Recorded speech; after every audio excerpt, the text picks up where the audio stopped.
क्या इब्राहिम की इब्राहिम ने अपनी वालदा का शीर किया इब्राहिम अलैहिस्सलाम इब्राहिम अलैहिस्सलाम ने अपनी मां का ਇਹਦਾ ਬੱਚਾ ਸਾਨੂੰ ਹੁਣ ਜਿਹੜਾ ਜ਼ਿਕਰ ਹੀ ਕੋਈ ਨਹੀਂ ਉਹਦਾ ਕੀ ਪਤਾ ਕਰੀ ਵੀ ਉਹਨਾਂ ਦੀ ਮਾਂ ਹੈਗੀ ਸੀ ਜਾਂ ਫੌਤ ਹੋ ਗਈ ਸੀ ਤੂੰ ਉਹ ਸਵਾਲ ਕਰ ਜਿਹੜਾ ਕੋਈ ਫਾਇਦਾ ਹੈ तो फिर कोई बात नहीं ਨਾ ਦੱਸ ਨਾ ਤੁਹਾਡੇ ਚੋਂ ਲੋਕਾਂ ਨੇ ਕੁਛ ਨੇ ਕਹਿਣਾ ਸ਼ੁਰੂ ਕਰਤਾ ਵੀ ਰਸੂਲਾਂ ਨੇ ਹਰੀਮਾਂ ਦਾ ਦੁੱਧ ਨਹੀਂ ਪੀਤਾ ਹਾਲਾਂਕਿ ਸ਼ੀਆ ਸੁੰਨੀ ਸਭ ਕਿਤਾਬਾਂ ਪੜ੍ਹੀਆਂ ਵੀ ਹਲੀਮਾ ਨੇ ਆਪ ਨੂੰ ਪਾਲਿਆ ਹੈ ਉਹ ਤੁਹਾਡੇ ਵੀ ਨਹੀਂ ਵੀ ਹਲੀਮਾ ਦਾ ਦੁੱਧ ਪੀ ਸਕਦੇ ਹੋ ਕਾਫਰਾ ਇਹੋ ਜਿਹਾ ਆਪਣਾ ਮਨਕਰਨ ਦੀਨ ਨਾ ਬਣਾਓ ਜਿਹੜਾ ਆਪੇ ਅੰਦਾਜ਼ੇ ਲਾਉਣੇ ਹਜ਼ਰਤ ਹਲੀਮਾ ਦਾ ਆਪ ਨੂੰ ਲੈ ਜਾਣਾ ਪਾਲਣਾ ਦੁੱਧ ਪਿਲਾਉਣਾ ਬਿਲਕੁਲ ਯਕੀਨੀ ਗੱਲ ਸ਼ੀਆ ਸੁੰਨੀ ਸਭ ਕਿਤਾਬਾਂ ਨਹੀਂ ਨਜਮੁਲ ਹਸਨ ਉੱਠਿਆ ਮੈਂ ਨਹੀਂ ਮੰਨ ਸਕਦਾ ਬੇਸ਼ੱਕ ਕਿਤਾਬਾਂ ਦੀਆਂ ਆਪ ਕਾਫਰ ਦਾ ਔਰਤ ਦਾ ਦੁੱਧ ਨਹੀਂ ਪੀ ਸਕਦਾ ਲਓ ਇੱਦਾਂ ਹੀ ਮੈਂ ਕਹਿ ਸਕਦਾ ਬਈ ਮੇਰਾ ਦਿਲ ਨਹੀਂ ਮੰਨਦਾ ਵੀ ਸ਼ਿਬਲੀ ਸਾਹਿਬ ਨੇ ਆਹ ਕੰਮ ਕੀਤਾ ਤੂੰ ਕੋਲੋਂ ਗੱਲ ਕਰਦਾ ਕੋਈ ਹਵਾਲਾ ਦੇ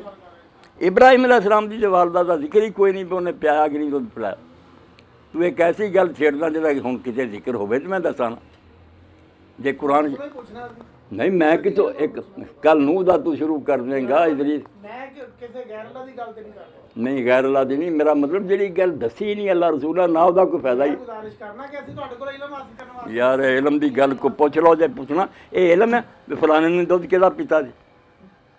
ਇਲਮ ਮੌਲਵੀ ਕਹਿੰਦੇ ਨਾ ਮੌਲਵੀ ਸਰ ਅੱਛਾ ਇਹਨਾਂ ਨੂੰ ਦੱਸੋ ਕਿ ਜਿਹੜੇ ਜਨਾਬੇ ਨੂਹ ਸਨ ਉਹਨਾਂ ਦਾ ਜਿਹੜਾ ਬੇਟਾ ਗੁਸਤਾਖੀ ਕੀਤੀ ਉਹਨਾਂ ਦਾ ਸੁਲਭੀ ਬੇਟਾ ਸੀ ਸੁਲਭੀ ਸੁਲਭੀ ਬੇਟਾ ਬਿਲਕੁਲ ਸੁਲਭੀ ਜਿਹੜੀ ਉਹਨਾਂ ਦੇ ਘਰ ਸੀ ਬੀਵੀ ਉਹ ਵੀ